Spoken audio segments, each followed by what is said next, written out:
I should have known something was wrong when Amanda Thompson, our newly appointed 31-year-old VP of Operations, started scheduling innovation workshops that mysteriously excluded anyone over 40. But after 23 years at Meridian Technologies, I'd grown comfortable. Maybe too comfortable. The morning everything changed, I was reviewing quarterly projections in my office, the same office where I'd developed the security protocol that had saved the company millions in potential breaches.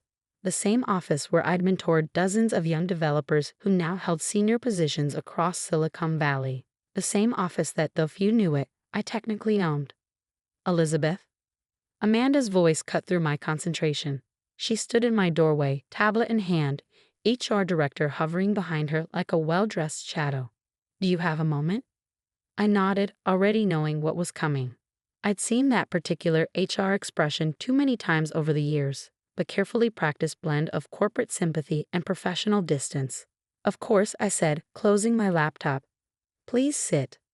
Amanda perched on the edge of the visitor's chair, her expensive blazer still carrying the stiff lines of recent purchase. She'd been with the company 3 months, brought in by our new CEO to modernize our approach. Apparently, modernization started with clearing out the old guard. Elizabeth, she began, her voice carrying that particular tone of rehearsed regret. We need to discuss your role at Meridian. I kept my face neutral, though I couldn't help noting how she gripped her tablet like a shield. I'm listening. The industry is evolving rapidly, she continued. We need to ensure our leadership team can adapt quickly to emerging technologies and changing market dynamics. She paused, probably expecting me to defend myself. When I didn't, she pressed on. While your contributions have been valuable, we feel the department needs fresh perspectives, more innovative approaches. I almost smiled at the irony. Just last week, I'd filed another patent for a blockchain security implementation that would revolutionize our client data protection. But Amanda wouldn't know that. She'd canceled our last 3 project review meetings. You're firing me, I said simply, saving her from more corporate euphemisms. She flinched slightly at the directness. We prefer to call it a strategic restructuring. Because I'm too old, I added, watching her squirm. That's not. This isn't about age. It's about cultural fit and innovative thinking. She slid a folder across my desk. We're prepared to offer a generous severance package, 6 months' salary, plus benefits continuation. I opened the folder, scanning the terms while doing quick mental calculations. The building's current lease with Meridian Technologies would expire in exactly 47 days. How interesting. When? I asked, though I already knew the answer. Effective immediately, the HR director spoke for the first time. We'll need you to clear out your personal belongings today. Jerry from it will help you transfer any necessary files. I nodded slowly, then reached into my desk drawer and pulled out my own folder. I'll need you both to sign this first. Amanda frowned. What is it? Just a personal property receipt, confirming I've removed all my belongings from the premises. They signed without reading it carefully, another example of the corner cutting I'd watched creep in over the past few months. I tucked the paper away carefully. It might prove useful later. Well then, I said, standing and smoothing my skirt. I appreciate your directness. Amanda looked relieved that I wasn't making a scene. You're taking this very professionally, Elizabeth. I admire that. I smiled, thinking about the letter sitting in my personal safe at home. The one from my property management company ready to be sent to Meridian's board. I believe in handling things professionally, always. As I packed up my office, younger employees darted glances my way, their whispered conversations carrying that mixture of pity and relief that comes from watching someone else's execution. They'd learned soon enough. Jerry from it supervised my digital exit with obvious discomfort. He'd started as an intern under my guidance 10 years ago. This isn't right, he muttered as he watched me delete files. You built half these systems. Things change, I said calmly. But remember what I taught you about backup servers and redundancy. He nodded, confused by the non sequitur. Good. That might be important soon.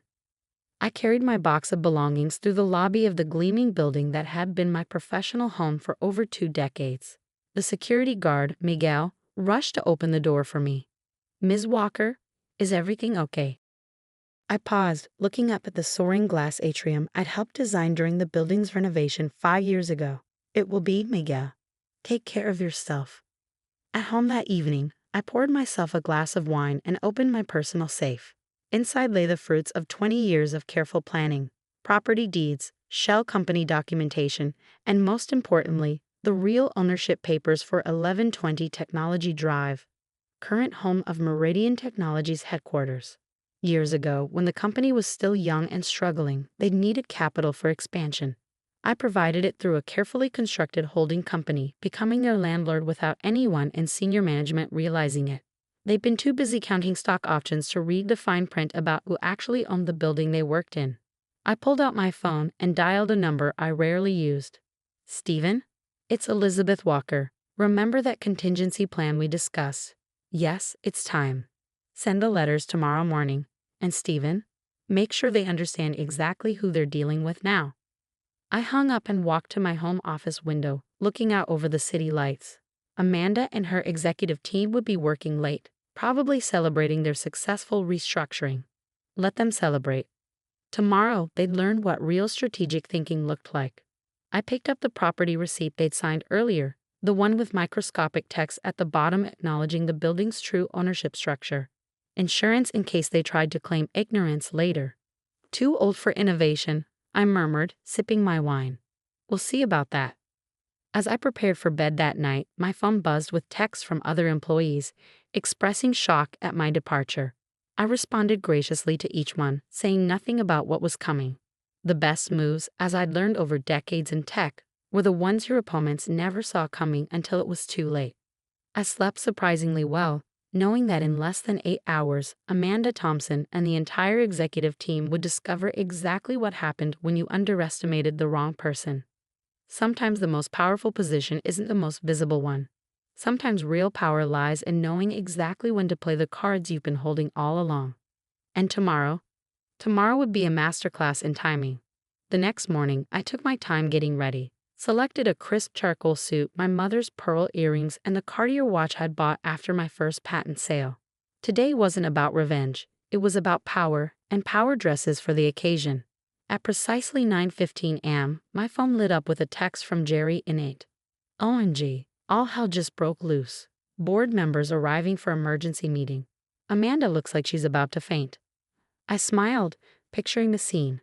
Stephen, my property manager, would have delivered the letters exactly at 9:00 a.m.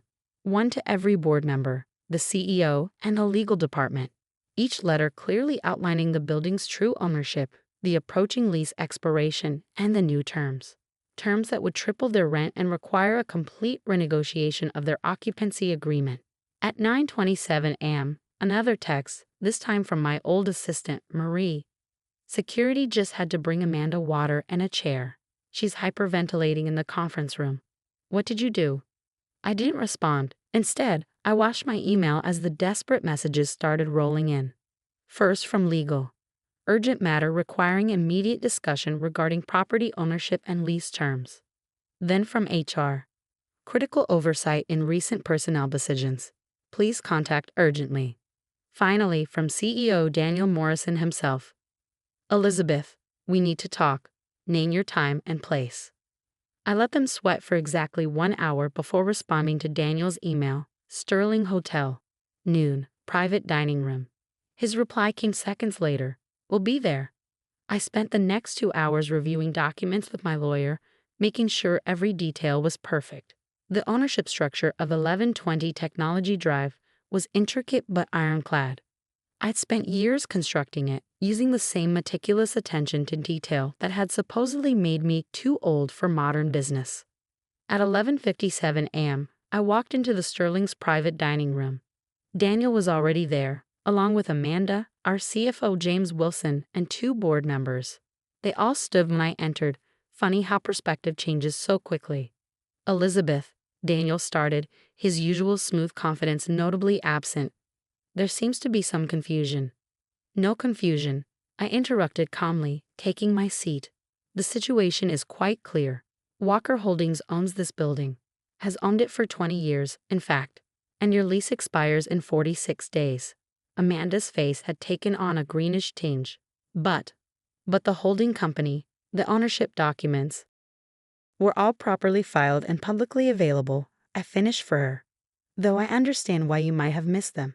You've been so busy organizing innovation workshops. James Wilson, who'd always prided himself on knowing every detail of company finances, looked like he'd swallowed something sour. Why didn't you ever say anything? Would it have mattered? I asked quietly. When you were all so convinced that age automatically equals obsolescence. Daniel leaned forward, switching to his negotiation voice. Elizabeth, surely we can work something out. Your experience is valuable to us. Was valuable? I corrected. Yesterday, according to your team, I was too old to understand modern business. Today, suddenly, I'm experienced. Amanda started to speak, but I held up a hand. Don't. There's nothing to discuss about my employment. That bridge is burned. We're here to talk about your occupancy of my building. I opened my briefcase and pulled out a folder. Amazing how many life-changing moments involve folders, and slid it across the table. These are the new lease terms. Triple the current rate, bringing it in line with market value. Non-negotiable. Daniel didn't even open it. That would devastate our operating budget. Yes, I agreed. It would. Alternatively, they all leaned forward. Alternatively, I continued, you could relocate. I'm sure your shareholders would love to hear how you need to spend $30 million on a new headquarters because you fired the woman who owned your building. The press would have a field day with that story. Tech company faces crisis after age discrimination backfires. Imagine those headlines. The room fell silent. I could practically hear their careers crumbling. You planned this, Amanda whispered. All along you knew. No, I said sharply. You created this situation. I just chose not to warn you about the consequences. One of the board members, Patricia Chen, spoke for the first time. What do you really want, Elizabeth? I smiled. Finally, an intelligent question. I want you to understand exactly what you threw away. Not just my experience or my contributions, but my strategic thinking. My ability to play the long game. All the things you dismissed because you couldn't see past my age. I stood smoothing my jacket. You have 24 hours to accept the new lease terms. After that, I'll start entertaining offers from other tenants. I understand several of our competitors are looking for premium office space. Wait, Daniel called as I turned to leave. What about a counter offer? Surely there's room for negotiation. I paused at the door. Interesting. Yesterday, there was no room for negotiation about my career. Why should there be room for negotiation about your future today? As I walked out, I heard Amanda burst into tears. Unprofessional, perhaps, but understandable. She'd just learned a very expensive lesson about judging people by their age. Back in my car, I found 17 missed calls and over 30 messages. Word was spreading fast. I started the engine just as my phone buzzed with a new text from Jerry. Board called all hands meeting for 3 p.m. Everyone's freaking out. Amanda's cleaning out her office. Holy shit, Elizabeth. You're my hero. I drove home, feeling strangely peaceful. There would be more drama to come, more attempts at negotiation, more desperate plays to save face. But for now, I had made my point. At 2:45 p.m., my lawyer called. They're preparing a response, he said. Want me to give you the highlights? No need, I replied. Just make sure they understand one thing. This isn't about money. This is about respect. He chuckled. Trust me, they're learning about respect very quickly. By evening, the story had started leaking to industry blogs. No names yet, but plenty of speculation about a major tech company facing eviction because they fired the wrong person. My phone kept buzzing with messages from former colleagues, each one more astonished than the last. I ignored them all, sitting instead in my home office, watching the sun set over the city skyline. The same skyline I could see from my old office. The office Amanda would be vacating very soon. Tomorrow would bring more challenges, more negotiations, more attempts to resolve the crisis they created. But tonight, I savored the quiet satisfaction of knowing that somewhere in Meridian's headquarters, a group of executives was learning that innovation isn't about age. It's about wisdom, and wisdom, as they were discovering, sometimes comes with very expensive lessons. The media storm hit faster than anyone expected. By sunrise the next day, the story had exploded across tech news sites. Silicon Valley ageism backfires. Company faces eviction after firing building owner. I sipped my morning coffee, scanning the headlines on my tablet. TechCrunch, Business Insider, Forbes, they all carried variations of the story. Most focus on the delicious irony. A tech company's attempt to modernize by pushing out experienced workers had backfired spectacularly. My phone buzzed. A message from Patricia Chin, the board member who'd asked the intelligent question yesterday. Elizabeth, the board is meeting right now. We need you here. Not as a supplicant, as a consultant. You've made your point. Now help us fix this mess. I considered ignoring it, but Patricia had always been different from the others. More thoughtful, less caught up in the youth worship culture that had infected the industry. 1 hour, I texted back, and I choose who attends. Her response was immediate. Agreed. I dressed carefully again, this time in deep navy, the color of authority, not aggression. As I drove to the building, I reflected on how quickly power dynamics can shift when people finally see what was there all along. The lobby fell silent as I walked in. Miguel, the security guard, gave me a knowing smile and a slight bow as he swiped me through. Employees stopped their conversations to stare as I passed, their expressions a mixture of awe and embarrassment. Many had watched my departure in silence just 2 days ago. Patricia met me at the elevator. Thank you for coming, she said quietly. The board has been in emergency session since 5 a.m. Amanda resigned this morning. Daniel offered to do the same. I raised an eyebrow. And? We haven't accepted his resignation. Yet. We wanted to hear your thoughts first. The boardroom looked like a war room. Coffee cups everywhere, papers scattered across the massive table, tired executives slumped in leather chairs. Daniel sat at the far end, his usual immaculate appearance notably disheveled. I took my seat at the head of the table, the position I'd earned but never been offered before. Let's be clear, I began, my voice carrying in the tense silence. This isn't just about a building or a lease. This is about a systemic problem in tech, one that you've now become the poster child for. James Wilson, the CFO, winced. The press is brutal. Our stock dropped 12% at opening. Because investors realize you're being run by people who make monumentally bad decisions, I said calmly, firing someone without even checking if they might be your landlord. That's just the visible symptom of a deeper disease. How do we fix it? Patricia asked. I pulled out my own folder. I come prepared, of course. First, Amanda's entire modernization program needs to be scrapped. Age discrimination dressed up as innovation isn't just illegal, it's stupid. You've been pushing out decades of experience because you're obsessed with youth. Heads nodded around the table. Amazing how quickly people could see reason when their jobs were on the line. Second, you need a complete overhaul of your hiring and retention policies. I want to see explicit protections against age discrimination, mandatory diverse interview panels, and mentorship programs that value experience. Done, Patricia said immediately. Third, I continued, you need new leadership. Not just a CEO change, but a fundamental shift in how you view leadership itself. Daniel spoke for the first time. I assume you have suggestions. I do. I opened my folder. I identified 3 potential CEO candidates, all over 50, all with proven track records of actual innovation, not just buzzwords and flashy presentations. Their resumes are in here. I slid the folder to Patricia. The board can review them at their leisure, but understand this, my new lease terms will depend entirely on seeing real change, not just cosmetic fixes. And what are your terms? James asked nervously. I smiled. That depends on what you do next. Right now, you have 2 options. Option 1. Accept my original triple-rate lease, keep your current leadership structure, and watch your stock price continue to plummet as this story plays out in the press. They waited tensely for option 2. Option 2. Implement every change I've outlined, bring in new leadership that understands the value of experience, and I'll offer you a fair market rate lease with very favorable terms. Plus, I'll help you repair your public image by sharing how you're leading the charge against ageism in tech. The relief in the room was palpable. But, I added, I want one more thing. Name it, Patricia said.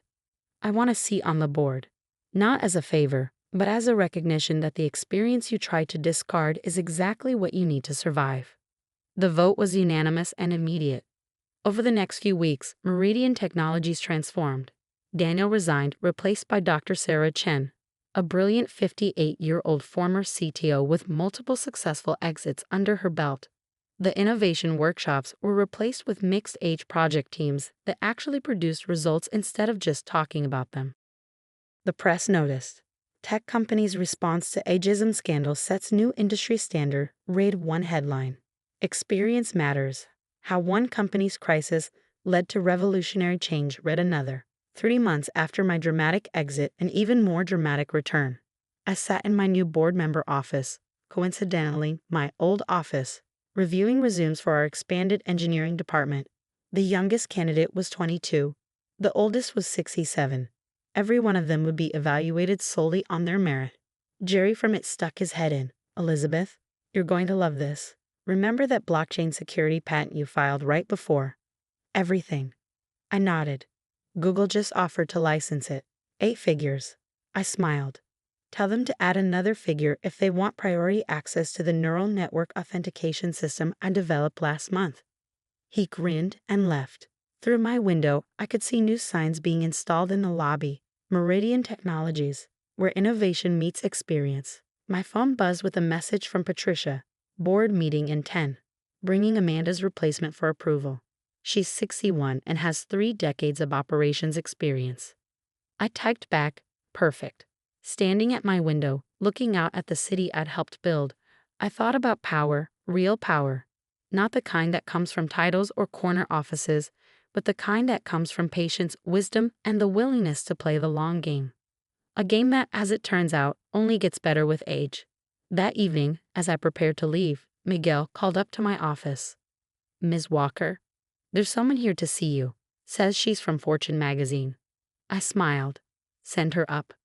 The reporter was young, probably fresh out of journalism school. She clutched her notebook nervously as she sat down. Ms. Walker, thank you for agreeing to this interview. We're doing a feature on transformative leadership in tech, and your story, well, it's become something of a legend. A legend? I raised an eyebrow.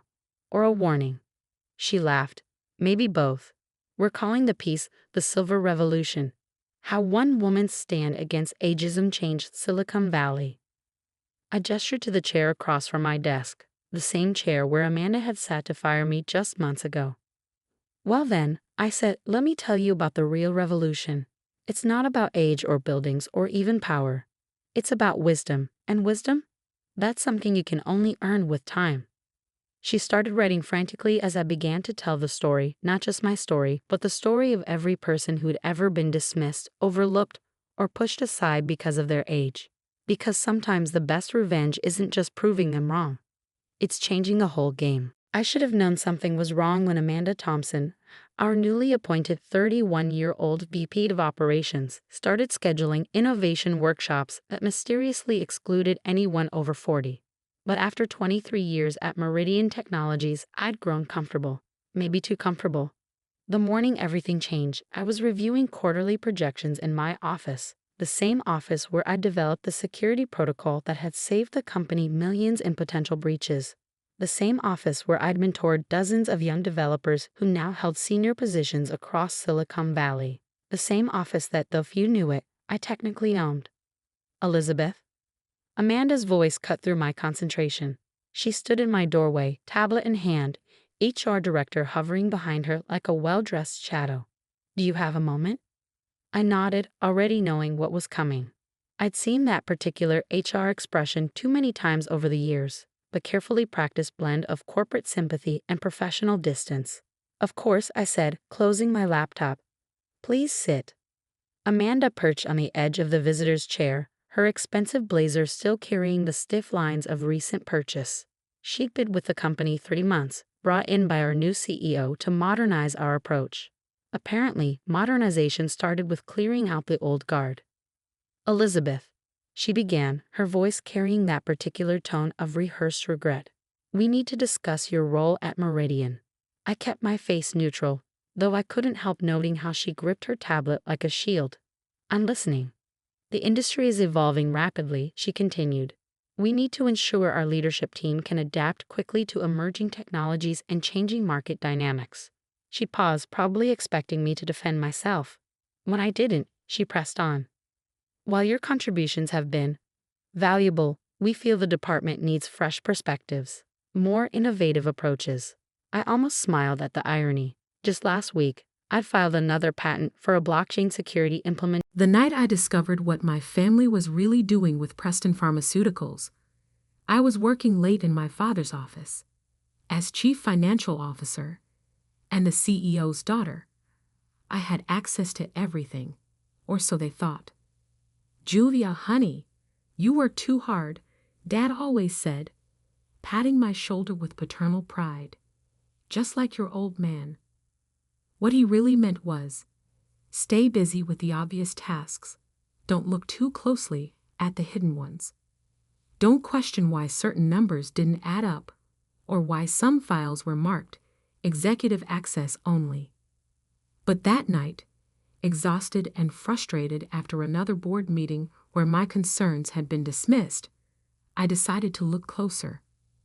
The irregularities had been bothering me for months. Clinical trial results that seemed too good to be true. Research budgets that fluctuated wildly. And most concerning, a pattern of small pharmaceutical companies being acquired and then mysteriously shutting down their most promising drug trials. "You're being paranoid," my brother Michael had said that morning, barely looking up from his phone. As chief operating officer, he should have been more concerned. The numbers are fine. Focus on the quarterly reports. But the numbers weren't fine. And after everyone had left for the day, I finally found proof. Hidden in an encrypted folder marked Project Phoenix were the real clinical trial results. Not the ones we'd submitted to the FDA, but the actual data showing our new wonder drug had failed spectacularly. Worse, it had caused severe side effects that had been carefully covered up. My hands shook as I dug deeper. Emails between my father and the research team ordering them to alter the data. Financial records showing millions in hush money paid to silence whistleblowers. And most damning of all, proof that we'd been deliberately acquiring and shutting down competing drugs that might have actually helped people. Preston Pharmaceuticals, my family's legacy for 3 generations, wasn't just committing fraud. They were actively suppressing life-saving medications to protect their market share. I was still copying files when my father's private line rang. The caller ID showed M. Chen, Martin Chen, our head of security. "Sir," Chen's voice echoed through the speaker. The system flagged unauthorized access to Project Phoenix files. My blood ran cold. I hadn't considered that the files might be monitored. "From where?" Dad's voice was sharp. "Your office computer, sir. Started about an hour ago." A pause. "Julia." "Yes, sir. Should I?" "No. I'll handle it. But put the plan in motion, just in case." The plan. Something in his tone made me move faster, copying everything I could find onto an encrypted drive. I had just pulled the drive free when the office door opened. Dad stood there, still in his dinner jacket from the charity gala he'd attended. His face was calm, but his eyes were steel. "Working late, sweetheart?" "Just catching up on some reports," I said, slipping the drive into my pocket. He stepped into the office, closing the door behind him. Funny thing about reports, they usually don't require accessing classified research files. "Dad, how much did you see?" I met his gaze steadily. "Enough." He nodded slowly, as if I'd confirmed something. "I was afraid of this. You always were too smart for your own good." "The trials failed," I said. "People died, and you covered it all up." "We did what was necessary." "Necessary?" My voice rose. "You buried evidence that could have saved lives. You're still marketing that drug as safe." "Keep your voice down." He moved to his desk, pressed a button on his phone. "Martin, proceed." The office door opened again. Martin Chen entered, followed by 2 men I'd never seen before. "What's going on?" I asked, though I already knew. "You're having a breakdown," Dad said softly. "The stress of the job, the responsibility, it's all become too much." "I'm not. The private facility is very discreet," he continued as if I hadn't spoken. "You'll have the best care money can buy." I backed away from the approaching men. "You can't do this." "Of course I can. I'm your father." His smile was gentle, reasonable. "I'm protecting you, just like always. By committing fraud, by hurting people, by building something that will last." His voice hardened. "Something you're now threatening to destroy." I lunged for the door, but Chen was faster. His grip on my arm was professional, impersonal. "Your choice," Dad said. "Go quietly to the facility, rest, recover. $2 million in a private account when you're better." Or, the threat hung in the air. I thought of the whistleblowers who'd been silenced. How many of them had simply disappeared? "How long?" "Until you're well again." He meant until they were sure I wouldn't talk. I let my shoulders slump, projecting defeat. "Can I at least pack a bag?" "Already taken care of." Chen gestured to the door where a small suitcase waited. They planned this. Probably had it ready for weeks, just in case. "Julia." Dad's voice softened. "This is for the best. The company, our family's legacy. It's bigger than any one person." I looked at him, really looked at the man who taught me right from wrong, who'd encouraged me to always tell the truth. Now he was burying the truth along with his daughter's freedom. "You'll see," he said. "In time, you'll understand." I let Chen lead me out, past the family photos on the wall. Mom, gone 10 years now, smiling from behind her desk as chairman of the board. Michael and me at graduation, both heading for our predetermined roles in the family business. Generations of Prestons building their pharmaceutical empire. All of it built on lies. The drive felt heavy in my pocket as we took the private elevator to the garage. They hadn't searched me. Why would they? I was just their broken little girl, having a mental health crisis. Chen's men escorted me to a waiting car with tinted windows. As we pulled away from Preston Pharmaceuticals' gleaming headquarters, I caught my father watching from his office window. He raised his hand in what looked like a wave goodbye. He had no idea it was really goodbye. "The facility is very comfortable," Chen said from the front seat. "Private room, garden access, all the amenities." I said nothing, letting them think I was sedated by whatever they'd slipped into my water back in Dad's office. Amateur move, really. I'd seen it coming and only pretended to drink. 3 hours later, they delivered me to Aurora Grove Wellness Center, a beautiful estate nestled in the Berkshire Mountains. The kind of place rich families sent their problems to disappear. "Welcome, Miss Preston," the intake nurse said warmly. "We'll take good care of you." "I'm sure you will," I thought. Right up until I escape. The drive was still in my pocket, heavy with secrets that could bring down an empire. My father thought he was buying my silence with $2 million and a padded cell. What he'd really done was give me everything I needed to destroy him. I smiled at the nurse, playing my role. "Thank you. I'm so tired." "Of course you are, dear. Let's get you settled." As she led me inside, I was already planning. They thought I was having a breakdown. Really? I was just getting started. Aurora Grove Wellness Center was a prison disguised as paradise. The gardens were beautiful, the staff unfailingly polite, and every window was fitted with unbreakable glass. "Your father calls daily to check on your progress," Dr. Wells told me during our morning session. He's very concerned about your delusions. I smiled vacantly, playing the dutiful patient. The medication helps. Everything seems clearer now. She made a note in her file. They all loved making notes, documenting my supposed recovery from paranoid fantasies about corporate fraud. What they didn't know was that I was documenting everything too. The drive with Preston Pharmaceuticals' secrets was safe, hidden in the one place they'd never check. Inside the cheap plastic cross I'd been allowed to keep for religious comfort. But that wasn't the only evidence I was gathering. Every day, I added to my mental inventory of Aurora Grove, staff rotations, security protocols, delivery schedules. I made friends with other patients, particularly those who had their own reasons to want out.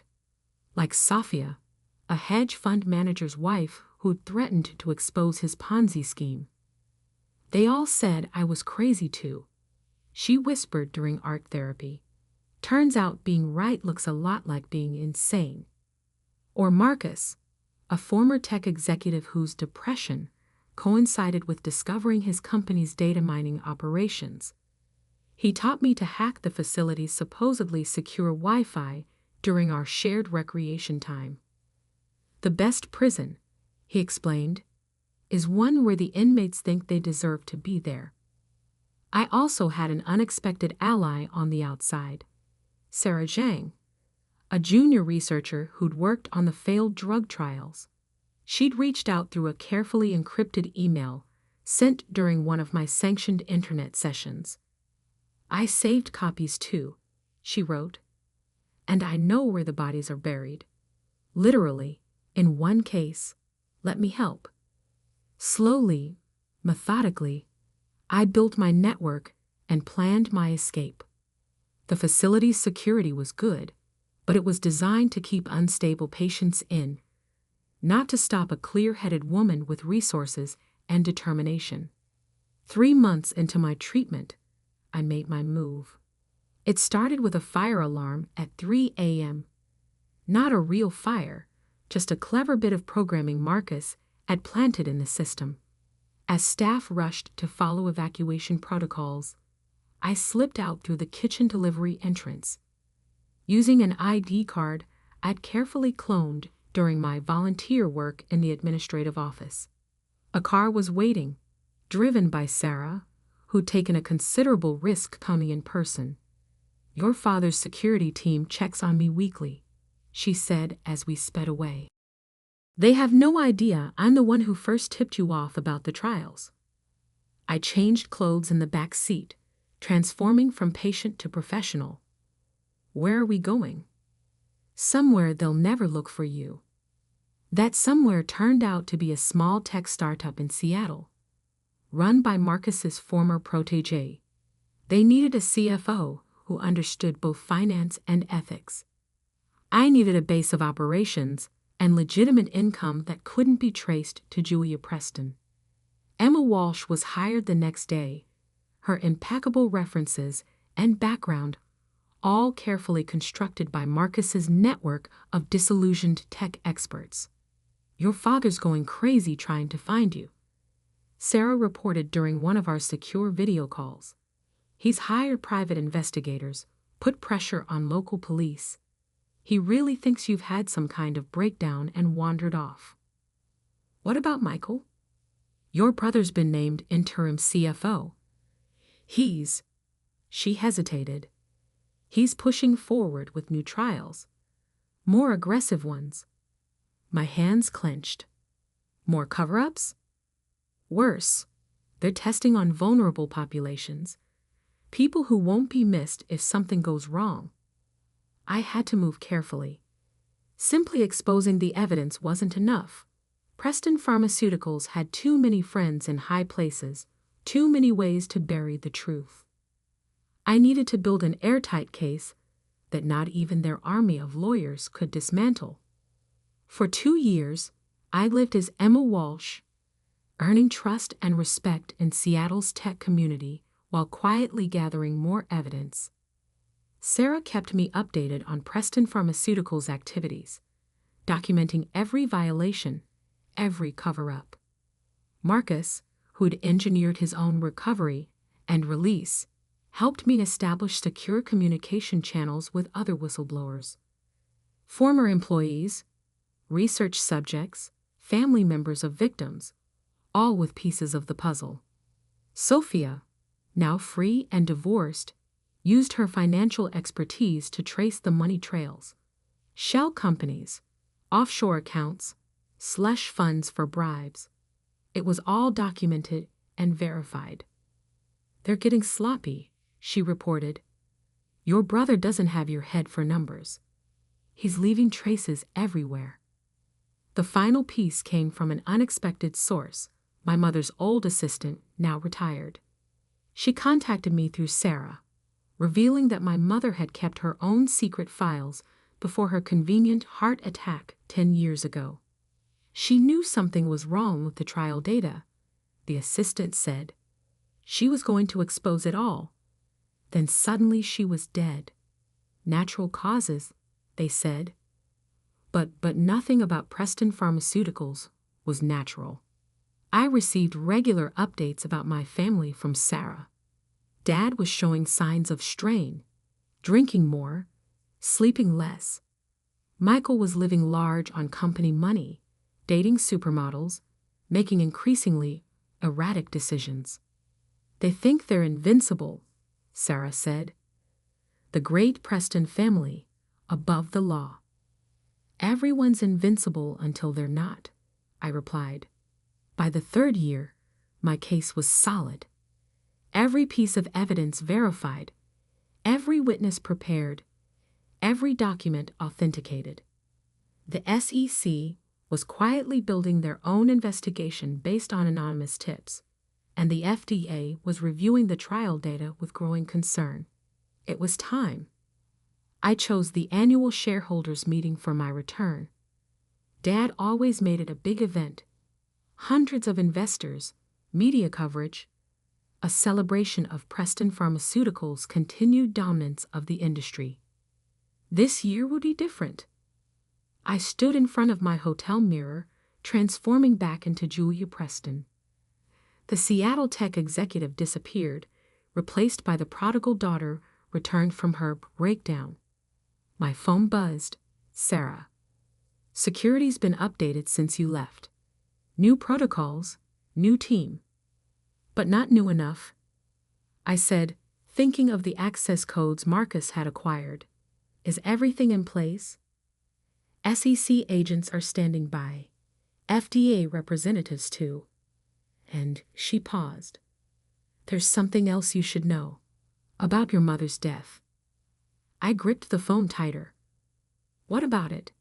"I found her real autopsy report. The one that wasn't released to the press."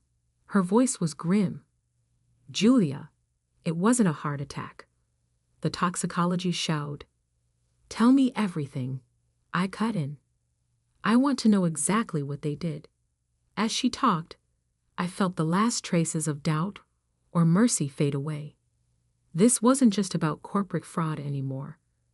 This was about murder, corruption, and a family that had lost its soul in pursuit of profit. Tomorrow, the Preston empire would fall, and I would be there to watch it burn. I checked my reflection one final time. Professional suit, perfect makeup, not a hint of the past 3 years visible on my face. I looked exactly like the daughter they tried to erase. But I wasn't that woman anymore. That Julia Preston had died in a mountain facility 3 years ago. This Julia Preston was back for revenge. And she had receipts. Preston Pharmaceuticals' annual shareholders meeting was held in the grand ballroom of the Ritz-Carlton. 3 years ago, I would have been at the head table, reviewing quarterly reports and profit projections. Today, I watched from the lobby as investors filed in, all eager to hear about another record-breaking year. If they only knew what their money was really funding. "SEC agents are in position," Sarah murmured through my earpiece. "FDA representatives too, just waiting for your signal." I checked my phone one last time. Everything was ready. The evidence organized, the witnesses prepared, the regulatory agencies standing by. 3 years of work culminating in the next hour. Any sign of security noticing me? I asked, adjusting my visitor's badge. Amazing what Marcus's hacking skills could accomplish. They're watching for Julia Preston, the mental patient, Sarah replied. Not Julia Preston, the corporate executive. Your father's been telling everyone you're in a facility in Switzerland. They're not even looking here. I smiled. Dad's cover story had actually helped me. Everyone was expecting a broken woman, not someone who'd spent 3 years building a case against her own family. The ballroom was packed when I slipped in. My father stood at the podium, silver-haired and imposing in his perfectly tailored suit. Michael sat to his right, scrolling through his phone with his usual bored expression. Preston Pharmaceuticals continues to lead the industry in innovative treatments, Dad was saying. Our latest drug trials show unprecedented success rates. I thought of the real trial data hidden in my encrypted files, the covered-up deaths, the falsified results. And now, he continued, I'm pleased to announce our newest initiative. Actually, I said, standing up in the middle of the crowd, I'd like to make an announcement first. The room fell silent. Dad squinted into the audience, not recognizing me at first. Then his face went pale. Julia? Hi, Dad. I started walking toward the podium. Miss me? Michael finally looked up from his phone. His eyes widened in shock. Security. Dad barked, but I was already moving. Before anyone does anything rash, I said loudly, you might want to turn on CNBC. Right now. Someone did. On the massive screens around the ballroom, the breaking news headline appeared. Preston Pharmaceuticals under federal investigation. SEC and FDA raid corporate headquarters. What is this? Michael demanded, standing up. What have you done? Me. I reached the stage. I just organized the evidence. All those files you thought disappeared with me. They've spent the last 3 years being verified by federal investigators. Dad's hands gripped the podium. Julia, you're not well. You need help. That's your answer for everything, isn't it? I cut him off. Anyone who threatens your precious company must be crazy. Just like Mom was crazy when she discovered the truth about the trials. Your mother died of natural causes, he said quickly. Too quickly. I pulled out my phone, held it up. Actually, I have her real autopsy report. The one that shows lethal levels of your miracle drug in her system. The one that proves you murdered her when she threatened to expose you. The room erupted in chaos. Investors started shouting questions. Reporters who'd been covering the standard corporate event suddenly had a much bigger story. You can't prove anything, Michael sneered. But his face had gone ashen. Can't I? I turned to address the crowd. For the past 3 years, I've been gathering evidence. Real clinical trial data. Financial records showing millions in bribes and hush money. Witness testimony from researchers, test subjects, even former executives. She's delusional, Dad tried, but his voice shook. Security? Remove her. Your security team is currently busy with federal agents. I smiled. And speaking of federal agents, right on cue, the ballroom doors opened. FBI agents poured in, followed by SEC investigators and FDA officials. William Preston, the lead agent announced, You're under arrest for securities fraud, conspiracy, and first-degree murder. Dad stared at me as they approached with handcuffs. Everything I did, he said quietly, was to protect this company, our legacy. No, I replied. Everything you did was to protect your own power, even if it meant killing your wife, destroying your daughter, hurting countless innocent people.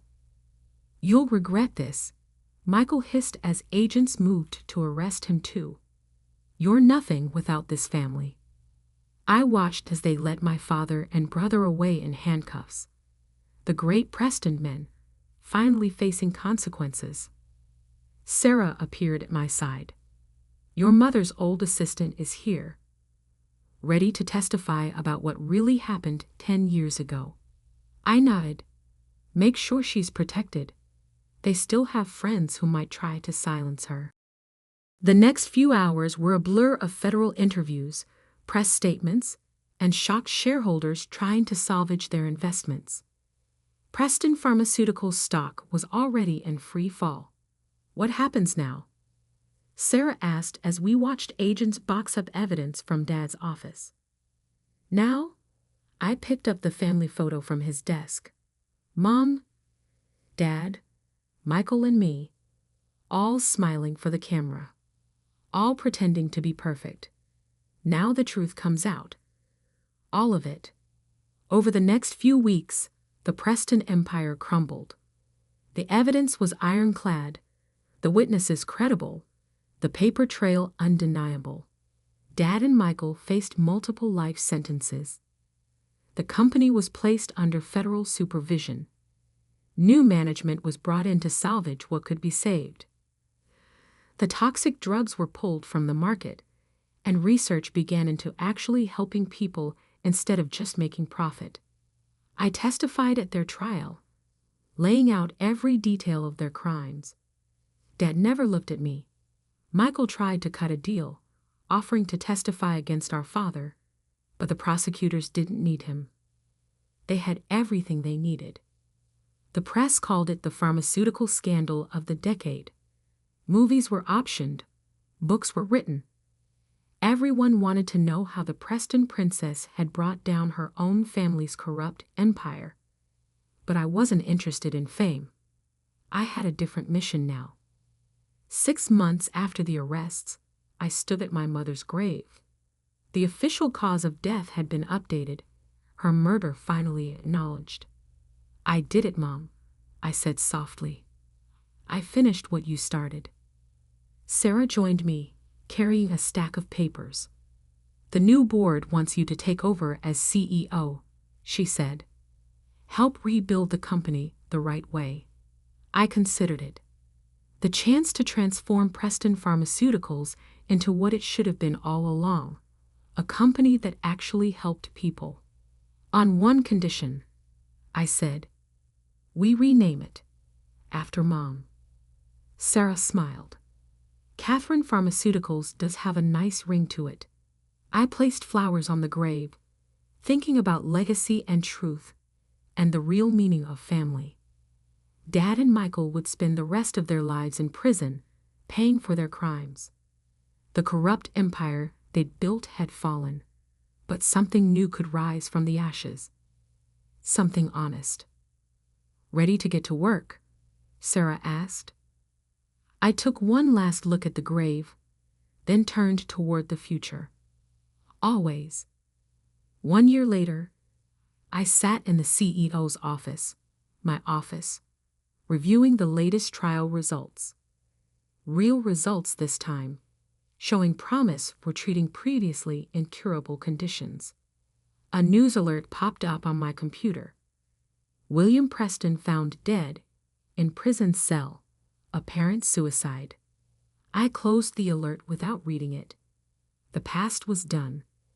I had a company to run, people to help, wrongs to right. My phone buzzed. A text from Marcus. Your father left a letter for you. Burn it, I replied. Some chapters needed to stay closed. Catherine Pharmaceuticals was thriving, its stock price recovering as investors recognized our commitment to ethical research and development. The same drive for excellence that had corrupted my father was now being used to save lives.